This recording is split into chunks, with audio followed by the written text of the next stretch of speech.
ഈ ഒരു അപകടം ഉണ്ടായത് പലതവണ നേരത്തെയും സമാനമായ രീതിയിൽ അപകട സാഹചര്യം ഉണ്ടായത്. ഇതിനെതിരെ വലിയ പ്രതിഷേധം നമുക്ക് ഇവിടെ ഉണ്ടായിരുന്നു അല്ലേ? തീർച്ചയായിട്ടും ഇവിടെ അരൂര് ദൂരപാത നിർമ്മാണവുമായി ബന്ധപ്പെട്ടുകൊണ്ട് തന്നെ തുടക്കം മുതൽ തന്നെ ഇത്തരത്തിലുള്ള പ്രശ്നങ്ങൾ നടക്കുന്നുണ്ട്. ഇത് തുടക്കം ഈ റോഡ് പണി ആരംഭമായി മേൽപ്പാലം പണി ആരംഭിക്കുന്ന സമയത്ത് തന്നെ ഇത്തരത്തിൽ ഇവിടുത്തെ യാതൊരുവിധ മുൻകരുതലുകളുമില്ലാതെയാണ് ഇവിടുത്തെ അശോക ബിൽഡേഴ്സ് ഇത്തരത്തിലൊരു വർക്ക് ആരംഭിക്കുന്നത്. തുടക്കം മുതൽ നാട്ടുകാരും ഇവിടെയുള്ള പ്രദേശവാസികളടക്കം വലിയ പ്രതിഷേധമുണ്ട്. വിദ്യാർത്ഥികൾക്ക് സ്കൂളിൽ പോകാൻ പറ്റാത്ത അവസ്ഥ, കാൽനട യാത്രക്കാർക്ക് നടക്കാൻ പറ്റാത്ത അവസ്ഥ, ഏകദേശം 40-ലധികം വരുന്ന ആളുകൾ ഇപ്പോൾ തന്നെ മരണപ്പെടുന്നൊരു സാഹചര്യമുണ്ട്. ഇവിടെ വാഹനാപകടങ്ങൾ ഈ മേൽപ്പാലവുമായി ബന്ധപ്പെട്ടുകൊണ്ടുള്ള അപകടങ്ങളുടെ ഭാഗമായിട്ട് ഇവിടെ എല്ലാ തരത്തിലുള്ള സംഘടനകളും, ഇവിടെ രാഷ്ട്രീയ സംഘടന ആണെങ്കിൽ, യുവജന സംഘടനകളാണെങ്കിൽ, അല്ലെങ്കിൽ മറ്റ് ഇതിവിടെ ജനകീയ സംഘടന അടക്കം ഈ ദൂരപാത നിർമ്മാണവുമായി ബന്ധപ്പെട്ട് ഇവിടെ അപാകതകൾക്കെതിരെ സമരം നടക്കുന്നുണ്ട്.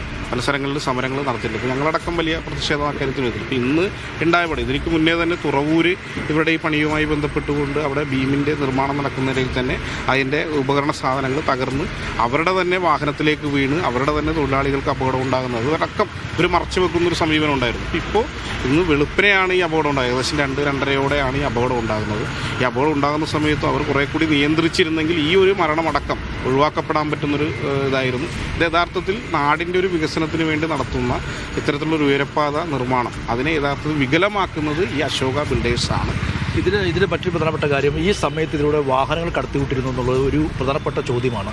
അത് ഇപ്പോൾ പലരും പല രീതിക്കാണ് പറയുന്നത്. കടത്തിവിട്ടിരുന്നു എന്ന് പറയുന്നു, കടത്തിവിട്ടില്ല എന്നും പറയുന്നു. അത് നിങ്ങൾക്ക് എന്താണ് അറിയുന്നത്? ഇത് യഥാർത്ഥത്തിൽ ഈ വർക്ക് നടക്കുമ്പോൾ പല സ്ഥലങ്ങളിൽ ഇവർ ബ്ലോക്ക് ചെയ്യുന്നുണ്ട്. പക്ഷേ ഇവിടെ ബ്ലോക്ക് ചെയ്യാൻ നിൽക്കുന്ന ഈ ഇതര സംസ്ഥാന അതിഥി തൊഴിലാളികളെ അവർ കൃത്യമായിട്ട് അവർക്ക് നിർദ്ദേശം അശോക ബിൽഡേഴ്സിന് കൊടുക്കാൻ പറ്റും. അവർ പലപ്പോഴും പോലീസില്ല. പോലീസ് പലപ്പോഴും ഈ പറയുന്ന ഇത്തരത്തിലുള്ള ഉപകരണങ്ങൾ കയറ്റുമ്പോൾ പോലീസുകാരുണ്ടാകാറില്ല. എന്നാൽ മറ്റ് സംവിധാനങ്ങളെ അവർ സഹായിക്കുന്നുണ്ട്. ഇപ്പോൾ ട്രാഫിക് കാര്യങ്ങളെല്ലാം പോലീസ് സഹായിക്കുന്നുണ്ട്. എന്നാൽ ഇത്തരത്തിലുള്ള ഈ ബീമുകൾ മറ്റു സാധനങ്ങളെല്ലാം കയറ്റുമ്പോൾ പോലീസ് വിഭാഗത്തിലേക്ക് വരാനായിട്ട് അവർ പലപ്പോഴും ഉണ്ടാകാറില്ല. ചെയ്യേണ്ടത് അശോക ബിൽഡേഴ്സ് തന്നെയാണ് അതിൻ്റെ അകത്ത് കൂടുതലായിട്ട് ഉത്തരവാദിത്വം നടപ്പിലാക്കേണ്ടത്. പക്ഷെ അവരത് നടപ്പിലാക്കുന്നില്ലെന്നാണ് പ്രശ്നം. അവരൊരു കുറേ കൂടി ജാഗ്രത പുലർത്തിയിരുന്നെങ്കിൽ ഇവിടെ ഇത്രയും അനേകം ആളുകൾ മരിക്കുന്നൊരു സാഹചര്യം ഉണ്ടാവില്ലായിരുന്നു. എന്തായാലും ഇത് തന്നെയാണ് കാരണം. ഇവിടെ ഈ ഒരു സമയത്ത് കൃത്യമായി വാഹനങ്ങൾ നിർത്തി അല്ലെങ്കിൽ വാഹന നിയന്ത്രണം. ഒരു സംശയം ചോദിച്ചോട്ടെ, അദ്ദേഹം പറഞ്ഞതിൽ നിന്ന് 40-ലധികം ആളുകൾ മരണപ്പെടുന്ന സാഹചര്യം ഉണ്ടായി എന്ന് അദ്ദേഹം പറയുന്നത് എന്താണ്? അതിന് ഈ 40 ആൾ എന്ന് പറയുന്നതിന്റെ കണക്ക് എങ്ങനെയാണ്?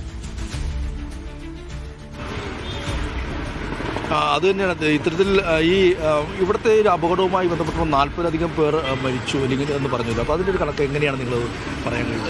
ഇത് ഇവിടെ ഈ പണിയുമായി ബന്ധപ്പെട്ടുകൊണ്ട് തന്നെ തുടക്കം മുതലേ തന്നെ ഇവിടെ ഇതിൻ്റെ ദൂരപാത നിർമ്മാണവുമായി ബന്ധപ്പെട്ടുകൊണ്ട് ഇവരുടെ ട്രാഫിക് നിയന്ത്രണത്തിൻ്റെയൊക്കെ ഭാഗം, അതായത് ഈ സാധനങ്ങൾ കൊണ്ടുവരുന്നതിൻ്റെ ഭാഗമായിട്ട് വാഹനങ്ങളിലൂടെ ഉണ്ടാകുന്ന അപകടങ്ങൾ, അതോടൊപ്പം തന്നെ ഇവരുടെ വാഹനങ്ങൾ തന്നെ ഉണ്ടാക്കിയ അപകടങ്ങളിലൂടെ ചെറുപ്പക്കാരടക്കം മരണപ്പെട്ടിട്ടുണ്ട്.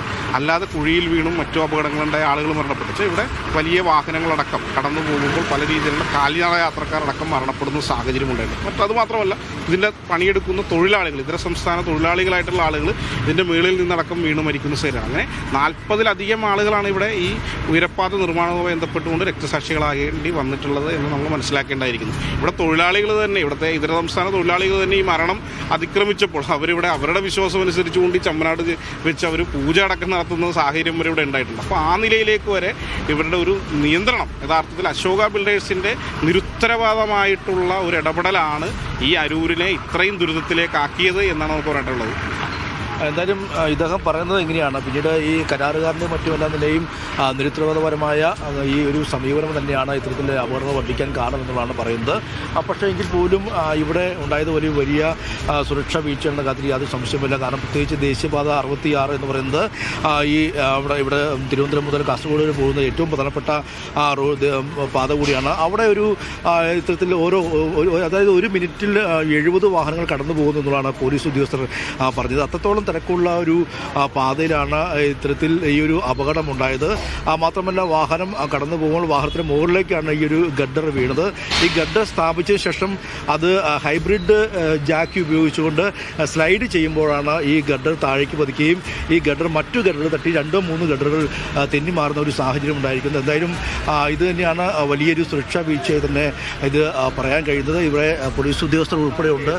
സാർ, ഈ ഒരു സംഭവം നടക്കുമ്പോൾ ഉണ്ടായിരുന്നോ? ഇല്ല. എന്തായാലും പോലീസ് ഉദ്യോഗസ്ഥരടക്കം ഇതിനോട് പ്രതികരിക്കാൻ തയ്യാറാകുന്നില്ല. എന്തായാലും ഈ ഒരു സമയത്ത് ഒരു വലിയ സുരക്ഷാ വീഴ്ച ഉണ്ടായിട്ടുണ്ടെന്ന കാര്യത്തിൽ യാതൊരു സംശയവുമില്ല. അതുമായി ബന്ധപ്പെട്ടുകൊണ്ട് അന്വേഷണം മുന്നോട്ട് പോകുമെന്ന് ജില്ലാ കളക്ടർ അടക്കം വ്യക്തമാക്കിയിട്ടുണ്ട്. പൊതുമരാമത്ത് വകുപ്പ് മന്ത്രി അടക്കം ഇതിൽ റിപ്പോർട്ട് ആവശ്യപ്പെട്ടുകൊണ്ട് എന്തായാലും ഇപ്പോൾ ഈ ഗഡറുകൾ ഇത് മുറിച്ച് മാറ്റിയ ശേഷം ഇതിനി ക്രെയിൻ ഉപയോഗിച്ചുകൊണ്ട് മാറ്റും. പിന്നീട് ഇത് ഗതാഗതം പുനഃസ്ഥാപിക്കാനുള്ളൊരു നീക്കമാണ് നടത്തുന്നത്. അതിൻ്റെ ഭാഗമായി കൂടുതൽ തൊഴിലാളികൾ എത്തിക്കൊണ്ട് ഈ ഗഡർ മുറിച്ച് മാറ്റി അത് ക്രെയിൻ ഉപയോഗിച്ചുകൊണ്ട് മാറ്റാനുള്ള ശ്രമമാണ് ഇപ്പോൾ നടത്തിക്കൊണ്ടിരിക്കുന്നത്. അത് മണിക്കൂറുകൾ തന്നെ വേണ്ടിവരും. അതിനുള്ള ഉദ്യമം ഇപ്പോൾ പുരോഗമിക്കുകയാണ്. സൈഫു. യെസ്, സി ബി ജോസഫും നിതിൻ സേവ്യറുമാണ് വിവരങ്ങൾ നൽകിയത്.